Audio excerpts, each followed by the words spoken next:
The following is paid programming. Welcome to Something More with Chris Boyd, certified financial planner practitioner and founder of Asset Management Resources, LLC, a registered investment advisor firm. We call it Something More because we like to talk not only about those important dollar and cents issues, but also the quality of life issues that make the money matters matter. Here he is, your fulfillment facilitator, your partner in prosperity, advising clients across the country, your host, J. Christopher Boyd.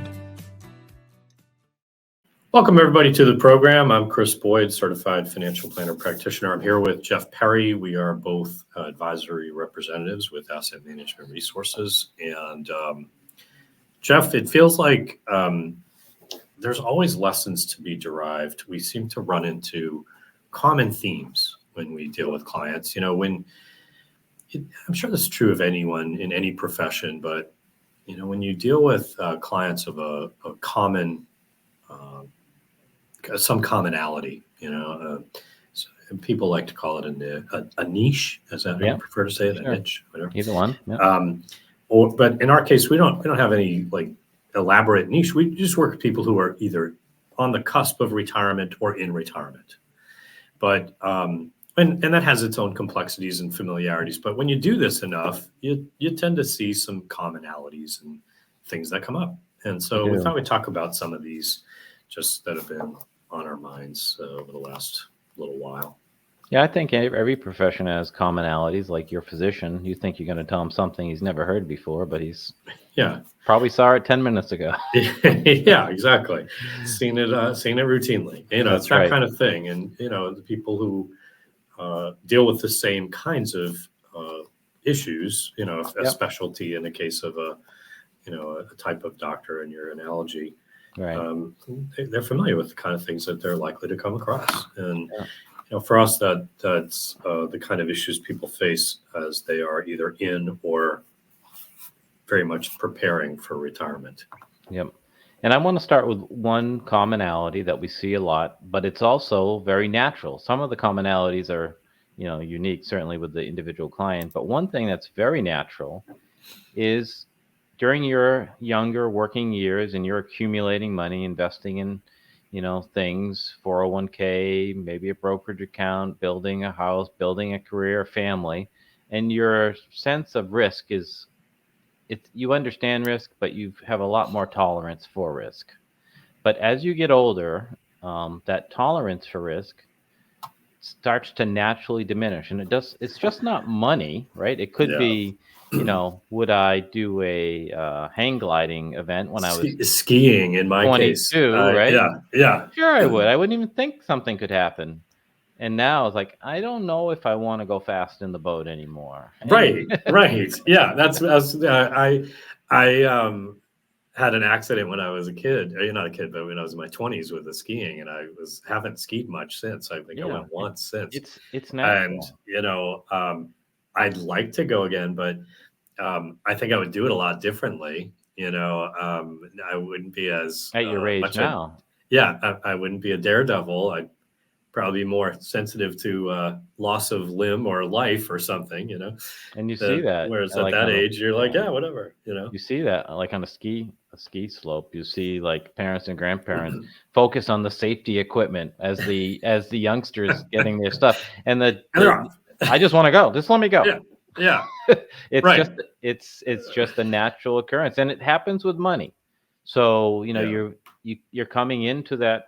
I'm thinking about retirement. Here comes retirement. I'm retired, and as you go further along that step of reaching your goals and retiring, or even in retirement, your tolerance for taking risk in your investing, say, for example, it diminishes. And you may feel as a individual, as we do, if you're not you work with people all day, so you see this, and I see it. But as an individual, you may feel like this is odd. Am I wrong to feel this way, right? Right. On one level, it's perfectly understandable that when you're working and you've got a long time horizon ahead of you, you take on risk and you think, maybe it'll have this big payoff, and if it goes badly, I still got time. I can make it up. But as you get closer to that time when you maybe envision stopping working, you don't envision wanting to have to come back and make it up. You know what I mean? To have to come back and work more. So you get sort of a different mindset. And we find what is very common, though, is people retire kind of trying to run through the finish line, where they've got, gangbusters risk tolerance because they're, throwing a lot of money in and they're trying to make it grow to be the biggest they can make it to be, right? Yep. And it's not until maybe they get into retirement oftentimes that they say, oh, I don't think I really want this to go down that much, and they might have a blip in the market. Maybe it's not a huge thing, but they it's like a wake up call and they say, oh, maybe I should think about this differently. Right. And that's often what is the driver in these kinds of things. There's a sort of an aha moment where they say, oh, maybe that's not the way I want to do it. What is preferable is, as we were talking about in a prior segment, with the idea that, as you approach retirement, you want to scale back that risk, not necessarily a light switch, but a dimmer, where, you gradually taper some of that risk as you get nearer to retirement. Now, the reality is you're still going to be retired a long time. So it's not like you don't want to have stock. That's a good point. People think, so if you retire at 65, which many people retire sooner. Yeah. But the likelihood statistically of you living 20 or 30 years is pretty high. Yeah. So, I had a conversation recently, I think I shared with you, Jeff, that this individual is like on retirement's doorstep. Yep. And, not yet turning on Social Security, but on the cusp of doing that, as they retire. And, we've done their modeling of their plan and the forecasting of how does this play out for them? All the goals, all the calculations. All the what ifs, right? All the what ifs. And their probabilities of success are extraordinarily high. It's like, if not 100%, very near 100%. Like they're not likely to run out of money by this sort of game plan, Yep. And yet, they still feel it, huh? They're feeling anxious to the point of saying, maybe I should invest in a product that just has guarantees. Let's remove any risk from the mix. And it's challenging. On the one hand, you can understand that impulse, to get rid of that notion of risk. Sometimes that opens you up to other risks. It does. What are those risks? Well, it might be inflation. If you take, a lesser degree of risk, you might not have as good a rate of return ultimately. Right. You might have less volatility, but, what's the end result? And that's especially if you're in that advance. 20 or 30 year time period, inflation will erode your spending ability. And that opens up the risk of asset depletion. Right. I may use up more of my principal because not only do I not have the risk of it going down, but I don't have the possibility of it going up as much, right? The upside opportunity. So there's a trade-off that can come in that. There's just these kind of things where we tend to think of things as black and white and, all in, all out.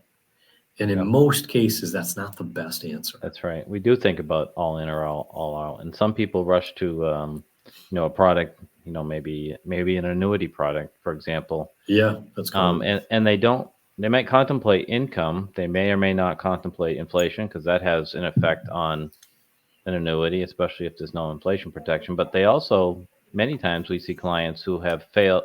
They're talking about it because they failed to appreciate the need or the desire to have a portion of the principal, whether it's for family or whether it's for something that they'd like to do, maybe a second home, maybe home repairs, whatever it is. And they locked up their principal because they picked a product that they don't have access to it. Yeah, that's exactly the thought I was, as you started talking about this, that issue of liquidity risk.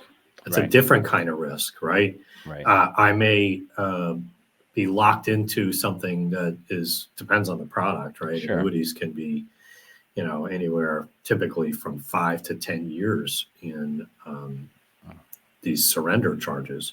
And there may be a window where you can get, not all products do have a window, and not all windows are the same. How much can you access? But, sometimes you can be limiting your access to principal, control, I guess, in the process. Yeah, I'm also. So there's trade-offs is all I'm saying. It's not that it's all bad or all good. It's just, and oftentimes when you're dealing with these products too, that purport to have guarantees, you don't see all the costs. Sometimes they're reported to you in a prospectus, but oftentimes they're not, That's what I was going to say. Even for the customer who is contemplating these issues,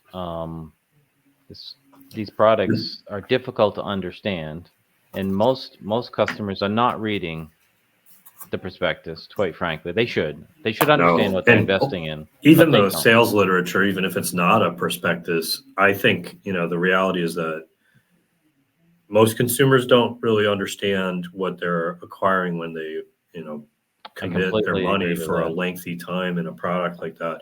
And I would venture to say it's often the case that advisors may not fully appreciate all that is going on with that product. And it's not always the case, but I don't think it's uncommon, that they may not know all the consequences. Right. The context in which that product is being discussed is really important. If you're talking to an annuity salesperson, just to use the term, advisor, whatever, producer, that kind of thing. If that is your relationship with that person, meaning you're talking to someone and you're saying, I have this money, but I'm really concerned about guaranteed income, and that's all. You're not going into all the other parts of your life and your hopes, your dreams, your fears. And that salesperson is only hearing that you want to put some money into a guaranteed. That's what they're focused on. And, having no additional counsel to talk about these other issues can be kind of narrow focused. Well, I think that's an issue. And I think oftentimes people play on people's fears, and just look at the commercials. Yeah. Yeah. Hey, finally, we're done with those Medicare commercials. Woohoo. The open enrollment. Yeah. But there's no shortage of annuity commercials or gold commercials or silver commercials or, the world's ending, you must buy gold bars. People play on those fears of anxiety. And look, I think, we were talking previously about politics flavoring people's perception of investments. And, that's part of what's in this too, right? That absolutely. People are just, you can look around the world, you can always find things to be anxious about. And there's plenty of reasons to have fear and anxiety as an investor. But that, I don't know. It's like, it's hard to say sometimes, you got to eat your broccoli and you exercise and, do the things you need to do, right? It's not always what people want to do or want to hear. And that's not always a winning message. It's a lot easier to sell sizzle and to say, play on your fears and hear what you want to hear. But the reality is, which is going to be a better outcome for you over time is also a reality of the situation, So when people think about these things, maybe it's good to think in terms of not all or nothing, some is maybe the best answer to that. Another similar situation is like, when do you include what asset classes? Different asset classes, different subcategories have more risk than another. Right. Recently had a conversation where a client was saying, I don't really want to have small cap. It hasn't done well over the last few years. It's been down. Doing well lately. But it's been doing well lately. Right. And that's kind of the reason you have it, right? It's not that it's always going to be the winner. It's that it's not necessarily identically correlated. It's that it does have these bursts of performance, and it can provide you, in combination with other investments, the possibility of a better combined result than if you said, no, I just want to have the stuff I like. Right. I'm just going to have U.S. large cap. Right. Well, that's familiar, that's comfortable, and that's probably what you want most of. But why do we have some international? Why do we have some small cap? Why do we have some different categories of investments? You mentioned, commodities as an example. Sometimes you want to include. There are reasons to include different asset classes at different times, and what are those? It's because the end result can be you have a different outcome. The combined impact of these perhaps uncorrelated assets at times can result in surprisingly less volatility at times, Right. and potentially better outcomes at times. So it's not to say that any one strategy can't work. Over time, they all tend to do well. It's just a question of are you better served by having a blend of these than not? Well, in the context of the opening of this segment, we're talking about people in retirement or getting older, and diversification is really what you're talking about. That should actually, maybe it's a little bit uncomfortable to think about small caps in the beginning, but if someone takes the time to explain the diversification and the reasons that you do it, it's actually it should give you greater comfort that you're not exposed to any one sector 100%, and it should maybe ease some of your concerns. Yeah, it's one of many, right? Right. And it doesn't have to be that particular type of asset class. No. It can be, could be bonds, value. right? Could be, it could be bonds. It could Right. be, you want some kind of structure that's going to be tailored to your particular preferences in the end. And that doesn't mean you have to include everything either. I don't mean to make it an absolute in this scenario. Not at all. Just the idea that you want to look at the rationale behind these questions, and this notion that most people invest in a way that is it's an orchestra of sorts. Well, it's not a single instrument, right? And you want to have that richness that the orchestra brings to the sound, not just the one instrument. Very well said.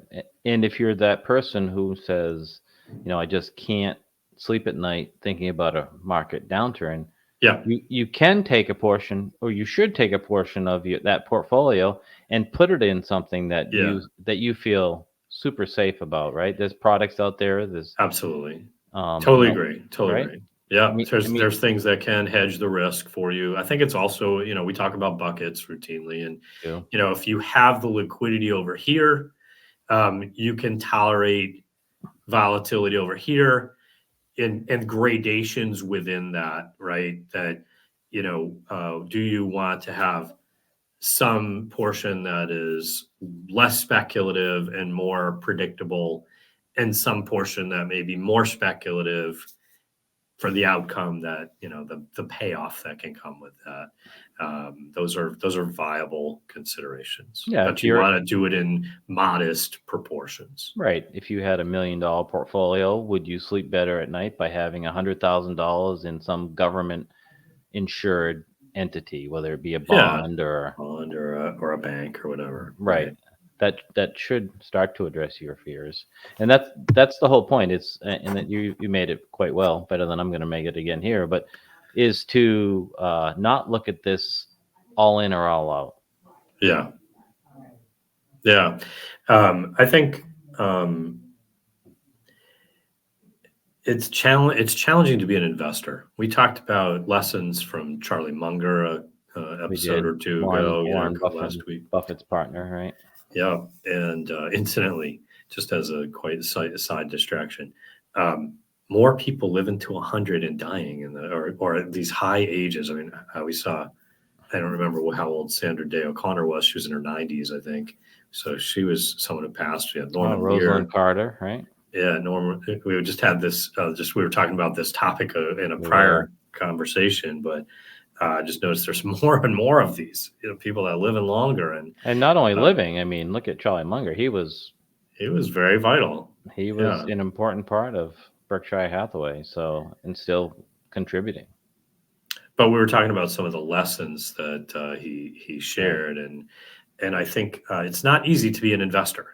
Is the bottom line, that it takes periods of time of discomfort to get the benefit of being an investor. And if you really say, I don't want risk, I can't stomach volatility, then it is fair to say, is this the right way should I be doing something different? Right. Should I be avoiding volatility? One is not served if they invest and markets go down and they sell. No, it is not because they were in the wrong type of allocation. Yeah. So if you're saying, I'm worried about this stuff, the answer number one is reduce risk. But to your point, Jeff, there are other techniques. There are, maybe strategies that could be entertained. They're not going to have all the upside, but you may be able to do something with options, as an example. Yep. You may be able to do something with products that have hedged strategies embedded in them. Right. There are, but these are not cheaper. These approaches usually have cost, right? Sure. But there are techniques, structured notes as another type of product design that is intended for that kind of mindset. I want to have some participation, but limited downside risk. So, if you're really in that mindset of, I am anxious, I can't stomach it, there can be tailored solutions to meet your interests. And annuities are sometimes one of those solutions, but there are these other types of offerings as well that might not have the same length of time commitment and might not have the same restrictions, limit to liquidity, access, Yep. And so they're maybe worth looking at from time to time. Well, you know what I'm going to say? I say this, I can't let a whole couple hours go by. Is the person you're working with a fiduciary? Do they have your best interest at heart? Right? Yeah. How is the person that you're dealing with being paid? Right. And where your assets being kept? So make sure you know at least those three things. Yeah. In anything that you do. And the security of the what those the answers behind that of right. Are they a fiduciary or not? Correct.